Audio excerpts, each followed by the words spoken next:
आप सभी लोग अच्छे होंगे ऐसी आशा करता हूँ।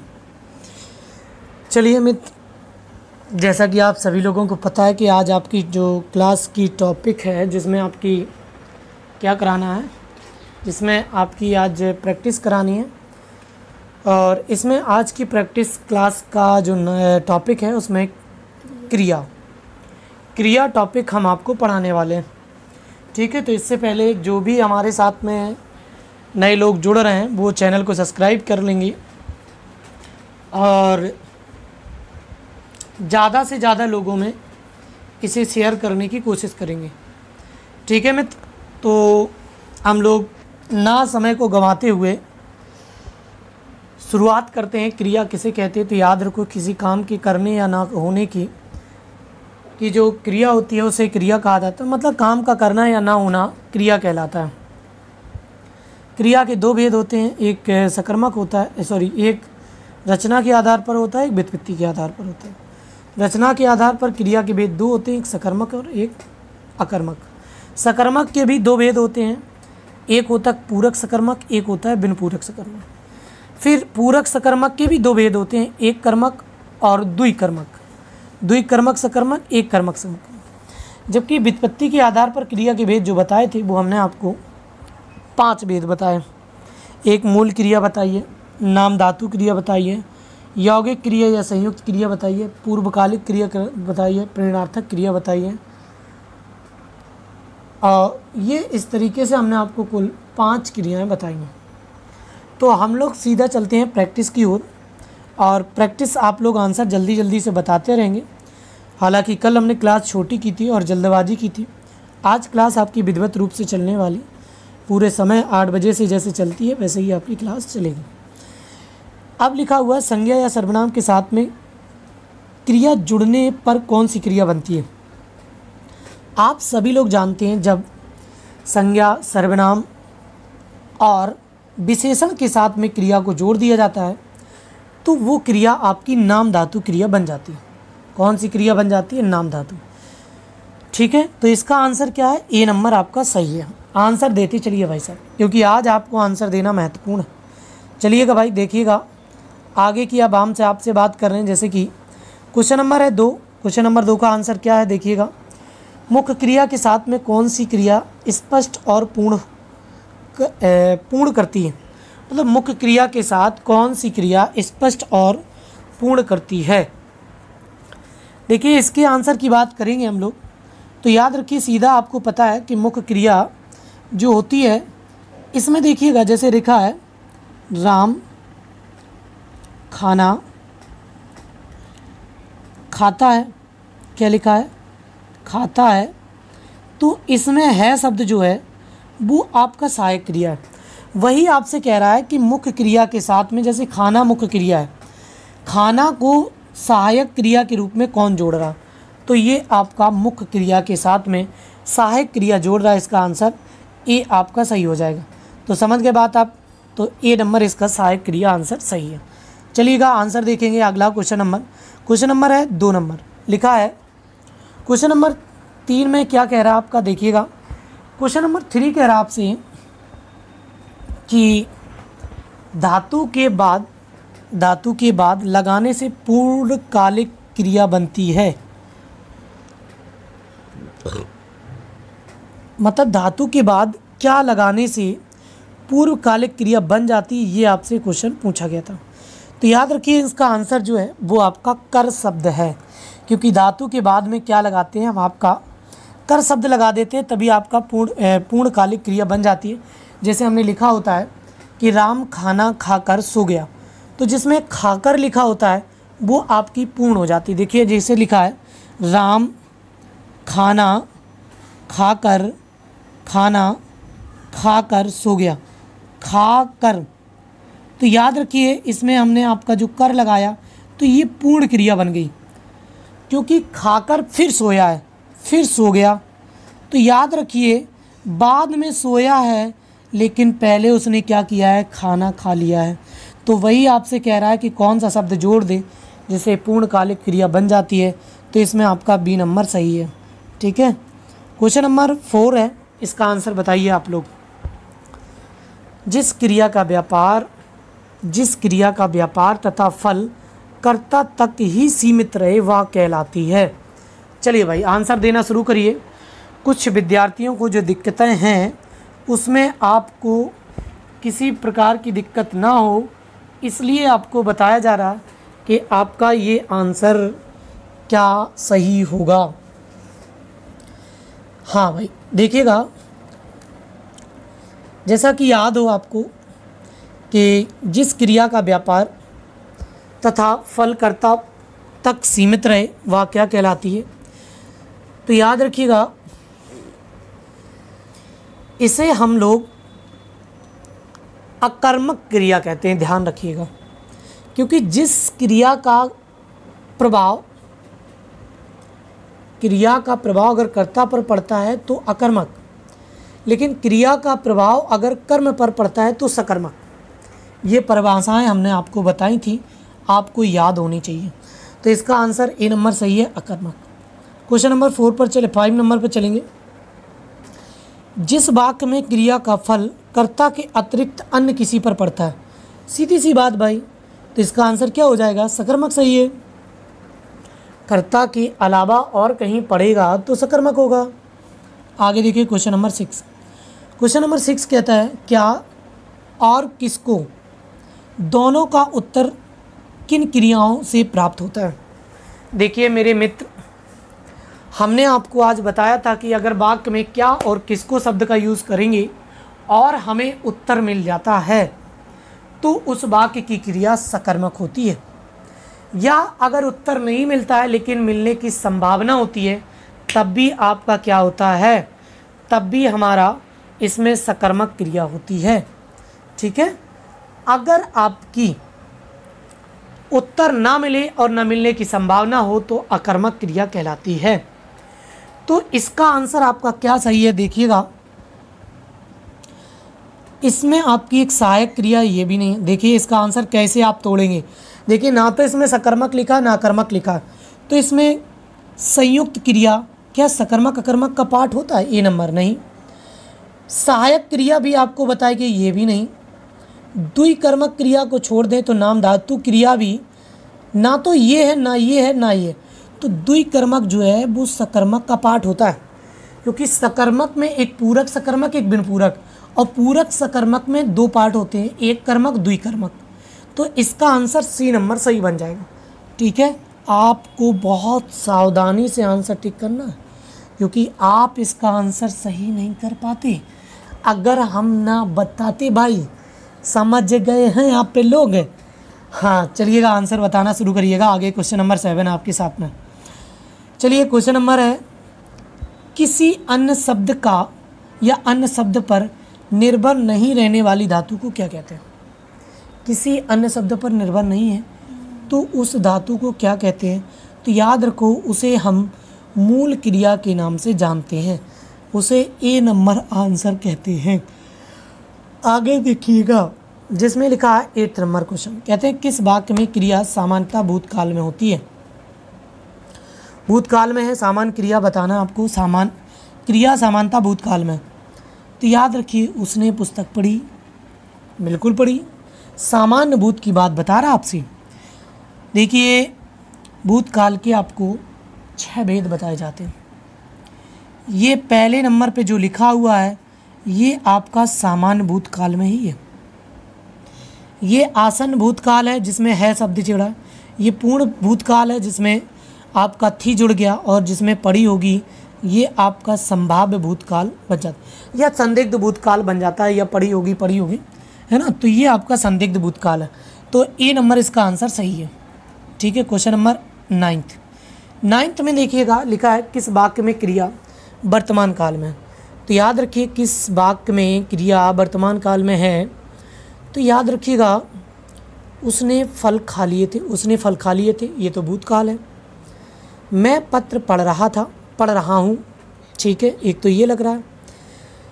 फिर इसके बाद में अचानक बिजली कौंधी उठी, ये तो भूतकाल में चला गया। फिर लिखा कल वे आने वाले थे, ठीक है, तो ये भी क्या है, कल आने वाले थे, आए नहीं, लेकिन ये भी भूतकाल है। तो इसका आंसर बी नंबर सही बन जाता है। बी नंबर सही है, मैं तुम्हारा पत्र पढ़ रहा हूँ। तो आपका आंसर बी है, जिसमें वर्तमान काल चल रहा है। आगे देखेंगे, क्वेश्चन नंबर 9 में चलेंगे। तो क्वेश्चन नंबर 9 है, इस दैट 10 है, कह रहे वाक्य की क्रिया भूतकाल में नहीं है। भाई देखिए, तो पढ़ रहा था, वह पढ़ रहा था, ये नंबर भूतकाल है। उसने पढ़ाई की थी, ये भी भूतकाल है। फिर डी नंबर देखिए, उसने पढ़ाई कर ली थी, ये भी भूतकाल है। वह पढ़ने वाला है। तो इसका आंसर सी सही है। क्वेश्चन नंबर 11 में आ जाइए। काम का नाम बताने वाले शब्द को क्या कहते हैं? काम का नाम बताने वाले को क्या कहते हैं?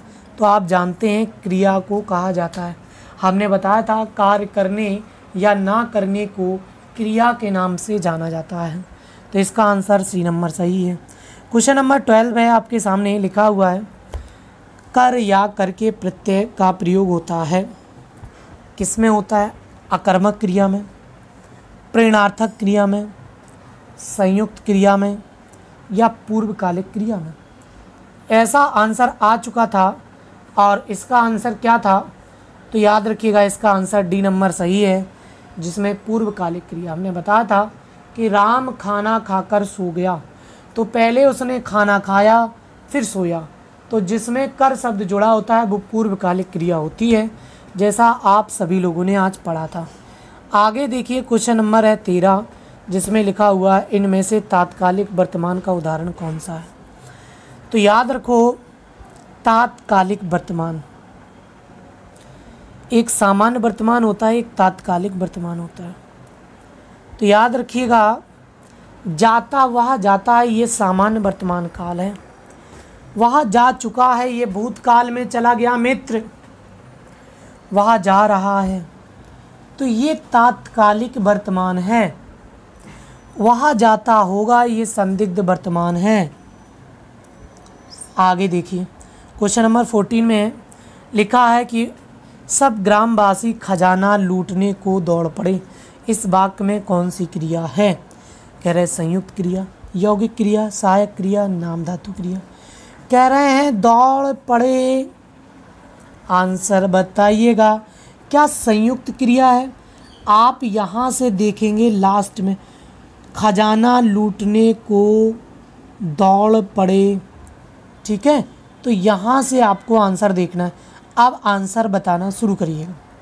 तो याद रखिएगा, आपको दो शब्द लिख रहे हैं कि लूटना भी एक क्रिया है और दौड़ना भी एक क्रिया है। तो ये संयुक्त क्रिया आपकी आंसर सही बन जाती है। समझ गए? इसका आंसर ए नंबर सही है। क्वेश्चन नंबर 15 में बात करेंगे, इसमें लिखा है, शैली में कहानी लिखी। शैली ने कहानी लिखी, यह वाक्य है। कहानी लिखी, तो कह रहे हैं कि सकर्मक क्रिया है, अकर्मक क्रिया है, अपूर्ण क्रिया है, संयुक्त क्रिया। देखिएगा, ना तो इसमें अपूर्ण क्रिया है, न संयुक्त क्रिया है। अब कह रहे हैं शैली ने लिखी, क्या लिखी? कहानी लिखी। तो क्या है? सकर्मक क्रिया। ए नंबर इसका आंसर सही है। अब क्वेश्चन नंबर हम बात करेंगे 16 की। 16 में बात करेंगे, तो याद रखिएगा, कह रहा है वह है किस प्रकार की क्रिया। देखो भाई, क्वेश्चन कितना डेंजर दिया उसने।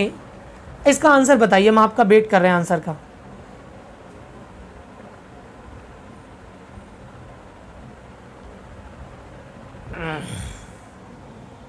देखिए भाई, इसका आप लोग आंसर दे रहे हैं और हम सुन भी रहे हैं। एक कर्मक क्रिया, संयुक्त क्रिया, अपूर्ण क्रिया और प्रेरणार्थक क्रिया। हाँ भाई, आंसर आने शुरू हो गए हैं, लेकिन आप आंसर सभी लोग गलत ही दे रहे हैं। कुछ लोगों के आंसर सही भी हैं भाई, ऐसी बात नहीं। तो इसका सी नंबर सही हो जाता है, अपूर्ण क्रिया, क्योंकि इसी ये पूरी क्रिया नहीं है। वाह है क्या नहीं है, ये नहीं बताया। तो इसका आंसर अपूर्ण क्रिया सही है, सी नंबर सही है। क्वेश्चन नंबर हम बात करेंगे 17 नंबर पर। 17 नंबर क्वेश्चन है, कह रहा है वह पढ़ाई कर चुका है, वाक्य में क्रिया है। तो याद रखो, पढ़ाई कर चुका है। आप जानते हैं कि इसमें पढ़ाई कर चुका है भाई पढ़ाई कर चुका है तो कोई दिक्कत नहीं।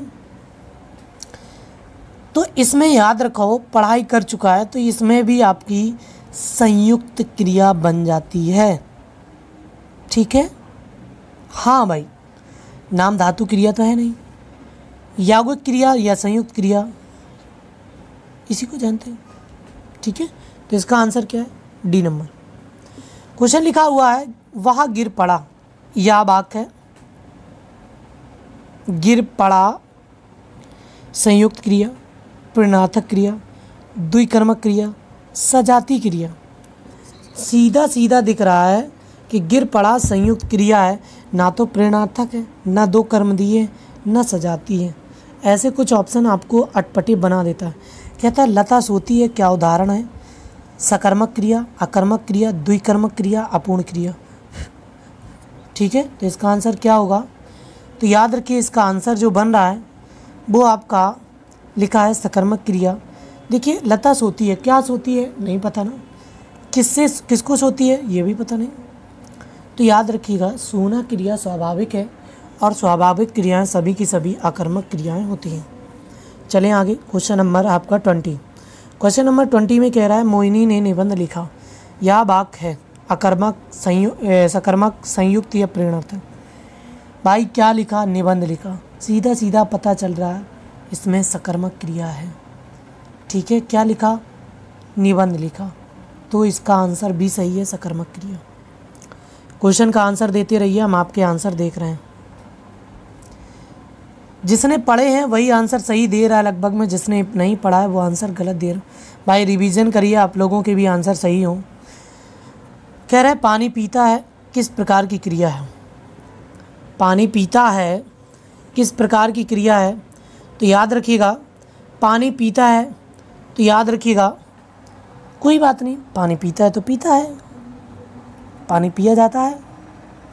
तो इसमें क्या संयुक्त क्रिया है, क्या प्रेरणार्थक क्रिया है, क्या अकर्मक क्रिया है? क्या पीता? पानी पीता है, ये तो सकर्मक है, सकर्मक ऑप्शन में नहीं है। सजाती क्रिया है, ना तो सजाती क्रिया है। प्रेरणार्थक क्रिया, ना तो प्रेरणार्थक क्रिया है। संयुक्त क्रिया, ना तो संयुक्त क्रिया है। तो अब इसमें क्या लगाएंगे आप इस कंडीशन में? तो याद रखिए इस कंडीशन में हम लोग सजाती टिक करेंगे। तो इसका आंसर फिर हम सजाती में टिक कर देंगे, क्योंकि अकर्मक है नहीं, प्रेरणार्थक है नहीं, संयुक्त है नहीं, तो सजाती सही है, बी नंबर सही है। क्वेश्चन नंबर हम लगा देंगे, क्वेश्चन नंबर है 22। तुम खा रहे हो वाक्य में सहायक क्रिया है। आप जानते हो पूरी तरह से सहायक क्रिया उसे कहा जाता है जो मुख्य क्रिया के साथ में जुड़ा होता है। ठीक है, तो जिसमें हम लोग लिखे हैं रहे हो, तो ये आंसर सही है। तो इसका आंसर रहे शब्द सही है, सी नंबर इसका आंसर सही है, सहायक क्रिया। क्वेश्चन नंबर है 23। चिड़ियाँ आकाश में उड़ रही हैं। इस वाक्य में उड़ रही हैं किस प्रकार की क्रिया है? सकर्मक, अकर्मक, समापिका, असमापिका। ऐसे आंसर आपको रख देता, देखो बड़े अटपटे टाइप के। क्या उड़ रही हैं? चिड़ियाँ उड़ रही हैं। तो जब आंसर ना मिले और एक असीमित स्थान दिया हो तो वो आपका अकर्मक क्रिया के अंतर्गत चला जाता है। ठीक है, किसमें? अकर्मक क्रिया में चला जाता है। तो इसका आंसर सही है, अकर्मक क्रिया। आगे देखिएगा 23 के बाद 24 नंबर। गाय बछड़े को दूध पिला रही है, वाक्य में क्रिया है। गाय बछड़े को दूध पिला रही है, क्या पिला रही है? कहने की संयुक्त क्रिया है, एक कर्मक है, द्विकर्मक है, यौगिक है। तो याद रखिए इसमें हमें दो कर्म दिख रहे हैं, एक तो बछड़ा दिख रहा है और एक दूध दिख रहा है। तो बछड़ा और दूध दो कर्म हो गए हैं, तो पिलाना हमारा द्विकर्मक क्रिया हो जाती है, सी नंबर इसका आंसर सही है। क्वेश्चन नंबर 25 से याद रखिएगा, लिखा सुरेश ने खेल कर दूध पी लिया। तो याद रखो मित्र, इसमें लिखा है खेल कर कौन सी क्रिया है। देखिए हम ये बताते हैं बार बार कि जिस क्रिया के साथ में कर शब्द जुड़ जाए वो समझ लेना इसमें पूर्वकालिक क्रिया बन जाती है। कौन सी क्रिया बन जाती है? पूर्वकालिक क्रिया बन जाती है। तो इसका आंसर डी नंबर सही है, पूर्वकालिक क्रिया। आगे देखिए लिखा हुआ है सबल बनना होगा, तो ये क्रिया क्या है? तो याद रखिए सबल बनना होगा, ये क्या है, संज्ञा है, सर्वनाम है, विशेषण है, क्रिया है। तो याद रखिए इसमें क्रिया की बातें हो रही हैं, तो सबल बनना होगा, ये हमारी क्या है, क्रिया है। फिर कह रहे हैं कि वह खाना खाकर सो गया। देखिए यही एग्जाम्पल हमने आपको बताया था कि जहाँ पर शब्द खाकर लिख मतलब कर शब्द जुड़ जाए तो आंख बंद करके उसमें पूर्वकालिक क्रिया आप टिक कर देना, क्योंकि इसका आंसर पूर्वकालिक क्रिया सही होता है। आगे देखिएगा, लिखा है क्वेश्चन नंबर 28 में लिखा हुआ है, कह रहे हैं मैं खाना खा चुका हूँ। तो इसमें टाइपिंग एरर है, जिसमें लिखा हुआ है मैं खाना खा चुका हूँ। इस वाक्य में भूतकालिक भेद इंगित करता है, खा चुका हूँ, बताइए भाई। तो याद रखो चुका हूँ या चुके हैं, सामान्य भूतकाल होता नहीं, पूर्ण भूतकाल होता नहीं, क्योंकि था शब्द आता था, चुका था तब पूर्णकालिक होता है। संदिग्ध भूत होगा नहीं, लिखा होता चुका होगा। आसन्न भूत इसका आंसर सही है, सी नंबर। फिर याद रखिए 19 नंबर, नेहा कपड़े धोती है, क्या धोती है, कपड़े धोती है। तो इसमें आपका सीधा दिख रहा है कि ये सकर्मक क्रिया है, डी नंबर इसका आंसर सही है। फिर लिखा हुआ है निशांत दौड़ रहा है, वाक्य में क्रिया कौन सी क्रिया है, तो याद रखिएगा निशांत दौड़ रहा है, तो इसमें आपकी जो क्रिया है वो कौन सी है, तो याद रखिएगा ये आपकी, देखिए हमने बताया था जितनी भी स्वाभाविक क्रियाएं होती हैं, सोना, रोना, हंसना, चिल्लाना, घूमना फिरना, टहलना, ये सारी की सारी क्रियाएं अकर्मक होती हैं। तो दौड़ रहा ये हमारी अकर्मक क्रिया है, सी नंबर सही है। फिर याद रखिए क्वेश्चन नंबर है 31, लिखा है उमा नौकर से दूध मंगवाती है। जब कर्ता स्वयं कार्य न करके किसी दूसरे से करवाता है तो वहाँ पर प्रेरणार्थक क्रिया हो जाती है, ठीक है। तो ए नंबर आपका आंसर सही है, ए नंबर सही। क्वेश्चन नंबर आप चलेंगे 32 नंबर, कह रहे अपूर्ण क्रिया भेद है किसका, अपूर्ण क्रिया भेद है किसका। तो याद रखो आप जानते हैं कि सकर्मक और अकर्मक का अपूर्ण क्रिया होती है, जैसे लिखा था वाह है, तो ये अपूर्ण क्रिया होती है, मतलब पूरी क्रिया घटित नहीं होती। कह रहे अपमानित होना नाम बोधक क्रिया किसके योग से बनी है। तो याद रखो अपमान और होना, अपमान याद रखिए आप शब्द सर्वनाम है और मानित होना आपका क्या है, एक क्रिया शब्द है। तो ये आपका विशेषण नहीं भाई, देखिए आप शब्द होता, अपनाना होता, तब आपकी सर्वनाम होता। अपमान करना किसी का ये विशेषण बताता है, अपमानित होना। तो अपमान प्लस होना ये आपकी दो क्रियाएं हैं। अपमान प्लस होना, तो अपमान क्या होता है, विशेषण होता है, और होना शब्द क्रिया, तो इसका बी नंबर सही हो जाएगा। 33 के बाद 34 नंबर में देखिए, जिसमें लिखा हुआ है राम पुस्तक पढ़ता है में किस प्रकार की क्रिया का प्रयोग हुआ है। तो याद रखिएगा राम पुस्तक पढ़ता है, इसमें किस प्रकार की क्रिया का प्रयोग हुआ है। तो याद रखिए क्या पढ़ता है, पुस्तक पढ़ता है, तो इसका आंसर क्या हो जाएगा, ए नंबर सही हो जाएगा, जिसमें सकर्मक क्रिया लिखा हुआ है, ठीक है। तो ये क्रिया टॉपिक का आपकी प्रैक्टिस हो जाती है, ठीक समझ गए मित्र, हाँ जी भाई। तो याद रखिएगा सकर्मक क्रिया आपकी कौन सी है, तो राम पुस्तक पढ़ता है, ये इसका आंसर सही हो जाता। अब हम लोग ये प्रैक्टिस क्रिया की हो चुकी है, कल नया टॉपिक लेकर के आएंगे। जितने लोग भी हमारे साथ में जुड़े हैं पहली बार, वो चैनल को सब्सक्राइब कर लेंगे मित्र, और अपने दोस्तों में शेयर और सब्सक्राइब कराने की कोशिश करेंगे, ठीक है। और बेल आइकन को ज़रूर प्रेस कर दें, जिससे कि कोई भी नोटिफिकेशन आएगा क्लास में तो वो आपको मिलता रहे, ठीक है। तो आज की क्लास यहीं तक रखते हैं। Thank you, all the best, good night सभी को। 9 बजे की क्लास में आना ना भूलिएगा सभी लोग। 9 बजे क्लास आपकी जीएस की है और लास्ट करंट अफेयर की क्लास है, इसके बाद कोई करंट अफेयर की क्लास नहीं होगी।